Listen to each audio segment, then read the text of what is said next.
មកដល់សៀមរាបព្រឹកដំបូងជិះម៉ូតូកន្លងមើលសំណង់នៅក្នុងទីក្រុងសៀមរាបដែលពោពេញត្រាគារបុរាណទាំងខ្មែរនិងបារាំងបន្ទាប់មកយើងនឹងទៅ check in នៅហាងបាយក៏ដូចជាហាងកាហ្វេដែលកំពុងតែ hit ខ្លាំងដែលគ្រប់គ្នាមកហើយមិនដាច់រំលងហើយមិនអាចបំភ្លេចបាននោះគឺការចូលទស្សនាសារមន្ទីរជាតិនិងដើរលេងផ្សារចាស់ផងដែរ 5:28 ម៉ោង 5:28 ហើយ and we're going to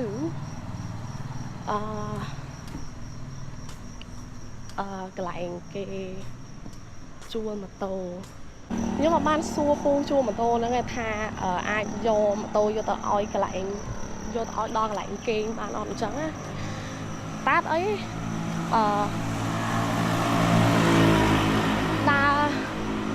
ដើរប្រើនិយាយប្រើមើលប្រើអញ្ចឹងល្អតានេះហើយនេះគេអង្គរ Hospital for Children អពេតកុមារអង្គរសង់មន្ទីរទៀតយើងទៅដល់កន្លែងយើងជួលម៉ូតូហើយមុខហើមខ្លាំងដោយសារតែញ៉ាំពីដេកលើឡានអូយមិញស្ញាក់ព្រឹកស្វាស្អីគេនោះ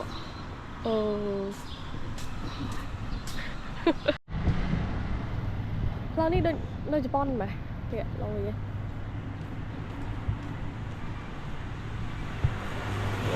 បងប្អូនមើលមកនេះអីយ៉ាមិនកូនឆ្កែឈរមើលទៀតតែវាអត់ព្រោះនេះបាទណែ Hello អូខេឥឡូវហ្នឹងយើងចាប់តាម first destination របស់យើងគឺទៅបាយវត្តពោលង្កាហ្នឹងហើយចម្ងាយពីនេះទៅឥឡូវហ្នឹង5នាទីប៉ុន្តែឥឡូវដោយសារតែអត់មកអស់សាំងហើយយើងទៅចាក់សាំងសិន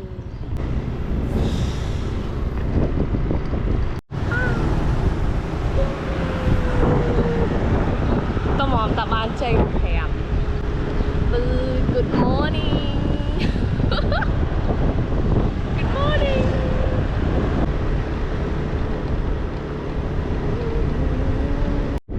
ចឹងដល់សារថ្ងៃហ្នឹងយើងទៅកន្លែងទៅយកម៉ូតូផងអីផងវាអស់ម៉ោងហើយអញ្ចឹងថ្ងៃហ្នឹងយើងសម្រេចថាអត់បានទៅអង្គរទេដល់ស្អែកបន្តទៅមកហើยว៉ាវកន្លែងនេះស្អាតមែនតើនេះ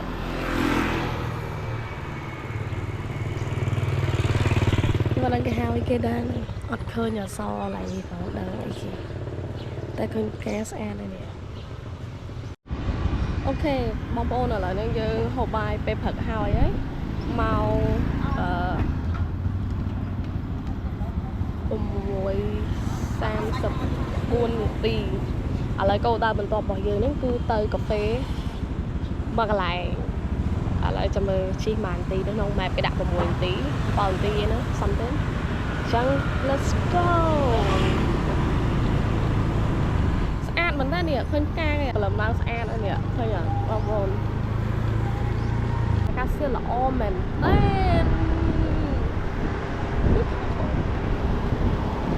េជួបប្រទេសឡូតអូយស្អាតស្លាប់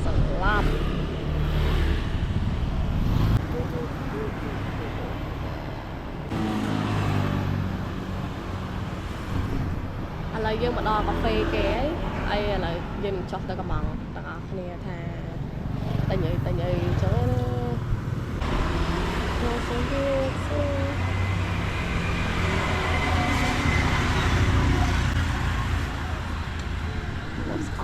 Let's order together.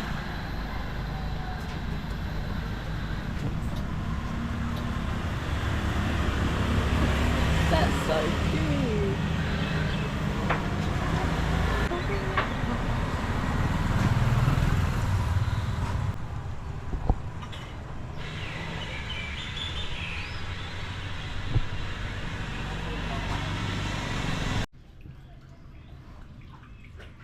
Chứ được, đâu xây lối đi. Cái chẹt sổ và đảo là Japanese wife.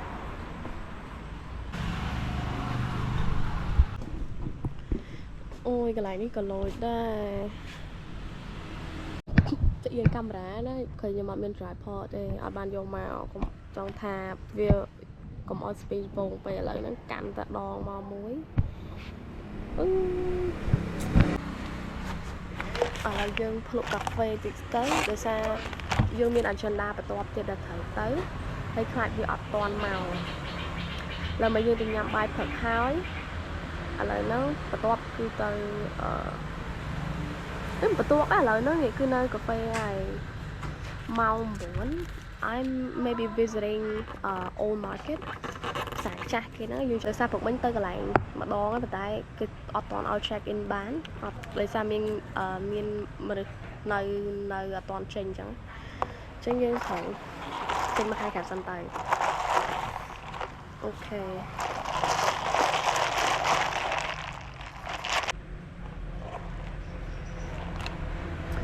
I show you guys កន្លែងគេបោះតង់ខ្ញុំបង្ហាញនេះកន្លែងនេះឃើញទេគេមានទឹកហូរមកអូយសំខាន់ផ្កាឈូកដាក់ថងសងខាងហើយ vibe មកជប៉ុនលាយខ្មែរហ្មងនេះដល់ពេលយើងធ្វើអញ្ចឹងឃើញទេអូតែស្អាតស្អាតហ្មងនេះ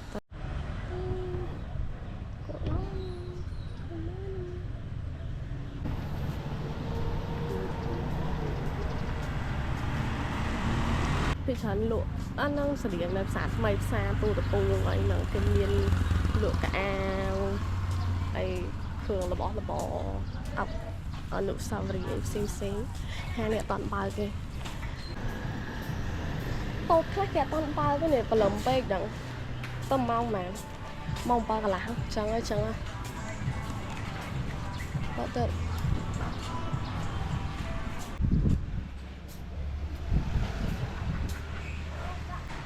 ដើរខាងក្រៅគេបើកច្រើនហើយមើលទៅ interesting ជាងនៅខាងក្នុង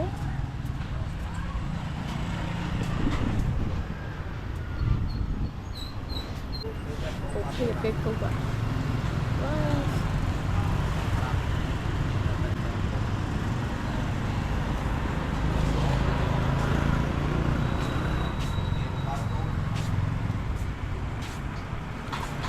សិតតែជា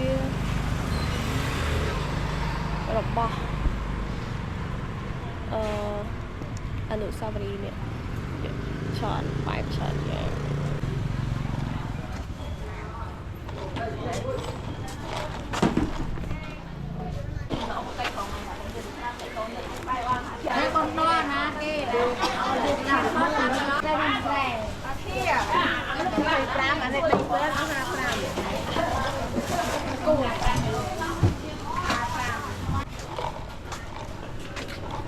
จะทอดกระไรนี่เสนียแซ่นะกระไรดาวเนี่ย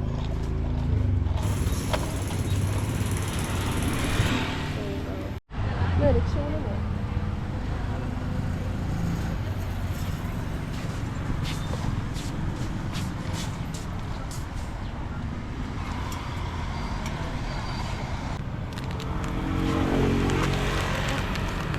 เราต้องเคยแจ้งของฟิปซ่านั่นดิផ្សារចាស់មួយថ្ងៃទៅមិនឃើញខ្លងហ្វៀគេនេះហើយភ្លើងគេនេះផ្ការំដួលទៀតនេះ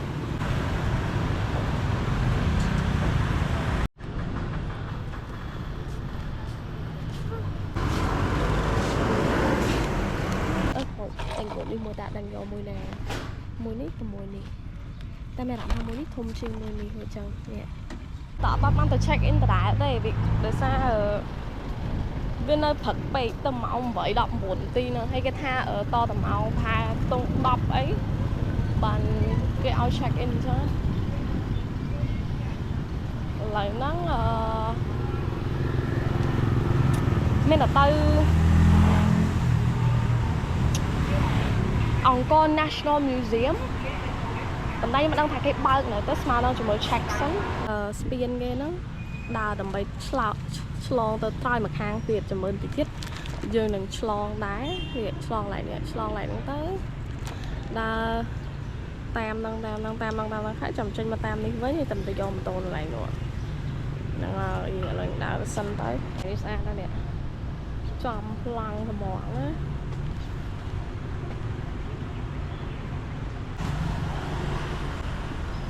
ឥឡូវនេះអូននិយាយកន្លែងនេះម្ដងបាទអូអានេះផ្សាររាត្រីស្ទឹងសៀមរាបចុះអានោះផ្សារចាស់វាគំនូអីហ្នឹង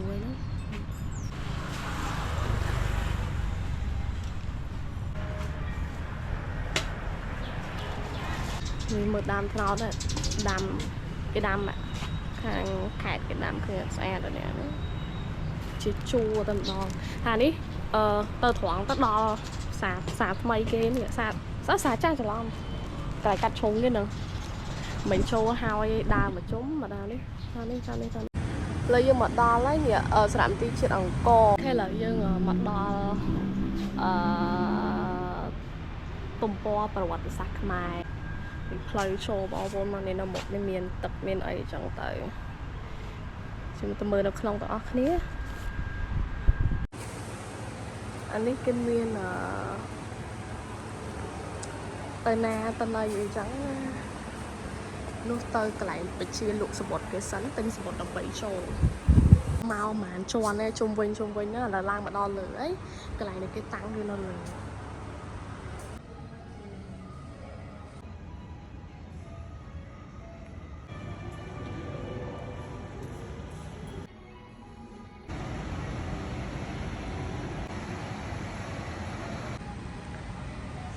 នេះកន្លែងផាតចុងក្រោយគេភាគច្រើនសិតតែរ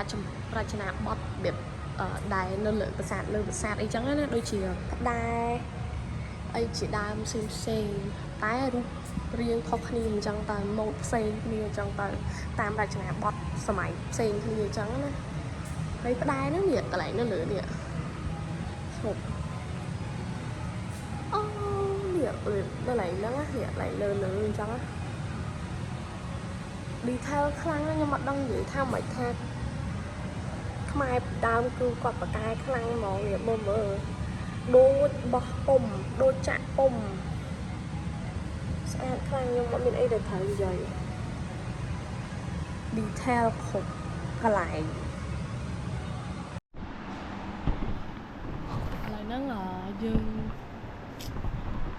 ចូលមើលចប់ហើយបណ្ដៃក៏បានថតឯសាគេឲ្យថតឯនៅក្នុងហ្នឹងប៉ុន្តែនឹងដាក់ footage ខ្លីៗហើយក៏លើកទឹកចិត្តបងប្អូនទាំងអស់គ្នាមកលេងដែរហ្នឹងហើយអីយើងទិញសមុទ្រអស់តែ$3ហ្នឹងហើយសារមន្ទីរជាតិអង្គរ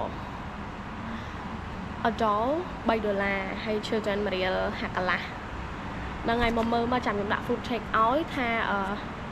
មានរចនាបថច្រើនដែលយើងនឹងត្រូវមើលហើយនឹងយល់ដឹងបន្ថែមផ្សេងហើយក៏ដូចជារូបចម្លាក់ផ្សេងជាច្រើនទាំងក្នុងហ្នឹងបង្ហាញតាំងពីការស្លៀកពាក់របស់របរប្រើប្រាស់អីផ្សេងតាំងគ្រប់មុខហើយដូចនៅពេញនៅអីចឹងដែរចឹងទៅហើយលើកទឹកចិត្តឲ្យបងប្អូនទាំងអស់គ្នាមកមើលដល់ផ្ទាល់ភ្នែកទៅដោយសារឲ្យបើមានពេលច្រើនមើលកាន់តែបាន detail តែញ៉ាំអត់មានពេលច្រើនជាងញ៉ាំមានបានមើល detail ច្រើនទេឥឡូវប៉ុណ្្នឹងសិនណារៀបចំចេញទៅគោលដៅបន្ទាប់របស់យើង